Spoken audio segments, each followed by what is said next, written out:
Her name was Lina. She grew up in a one-room house with a leaking roof and cracked walls. Every morning before the sun fully woke up, her mother, Grace, tied a faded scarf around her head, lifted a wooden tray, and stepped into the dusty streets to hustle. Grace sold fruits, sometimes oranges, sometimes bananas, whatever she could afford that day. She walked for hours, her feet swollen, her back bent, her voice hoarse from calling customers. Rain soaked her clothes, sun burned her skin. Still she smiled. Still she came home every night with something small for Lina. "Eat, my child," Grace would say, pushing the plate closer even when she was hungry herself. Lina watched all of this while growing up, and slowly she began to feel ashamed. When other children talked about their parents wearing fine clothes and working in offices, Lina kept quiet. She hated the smell of fruits that followed her mother. She hated the way people looked down on Grace. She hated walking behind her in public. But Grace never noticed, or maybe she noticed and chose not to speak. She only worked harder. Years passed.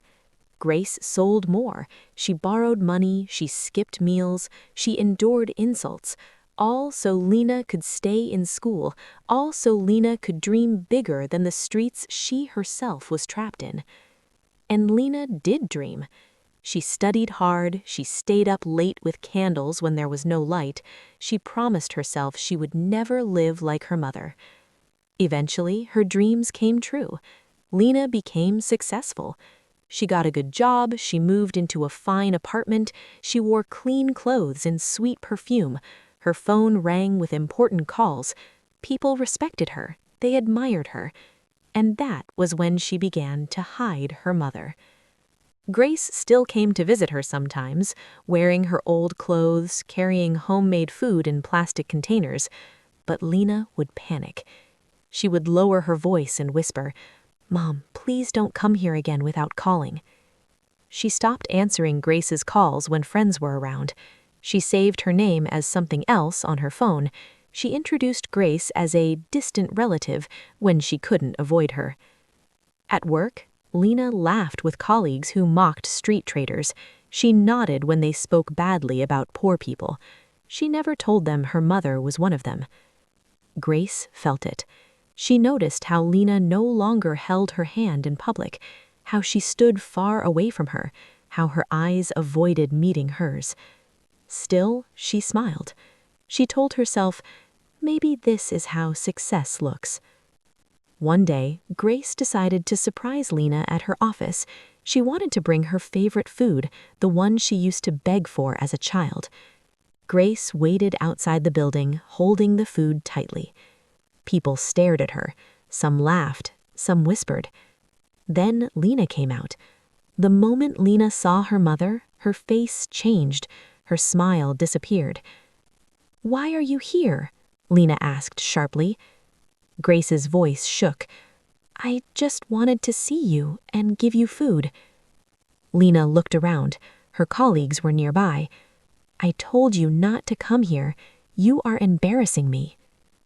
Those words hit Grace harder than hunger ever did. She slowly turned and walked away, the food untouched. That night, Grace did not call. She did not visit again. Days passed, then weeks. Lina felt relieved, until the call came. Her phone rang late at night. "Is this Lina?" a soft voice asked. "Yes." "This is the hospital."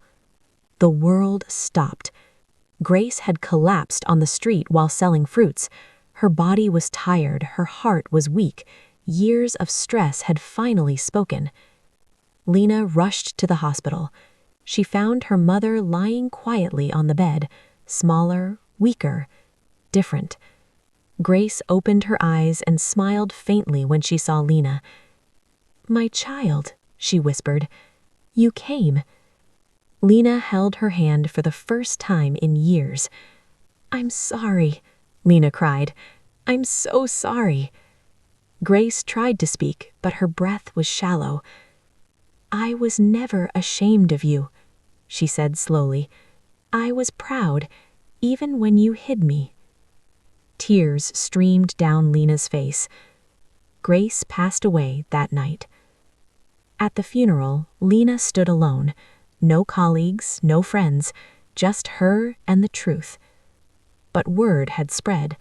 Some of Lina's friends and colleagues began to talk. They remembered the old woman Lina once denied. They remembered how she pushed her away. "She killed her mother with shame," someone said quietly. "If she had treated her better, maybe she would still be alive," another whispered. Their words followed Lina everywhere. At work, people looked at her differently. Some avoided her. Some blamed her openly. "You had everything," one colleague said to her face, "and you couldn't even love the woman who gave you life?"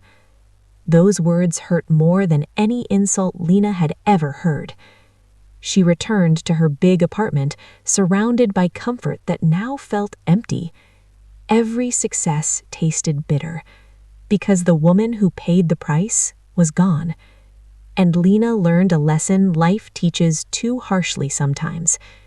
Never be ashamed of the hands that lifted you up, because when they let go, no amount of success can hold you the same way again.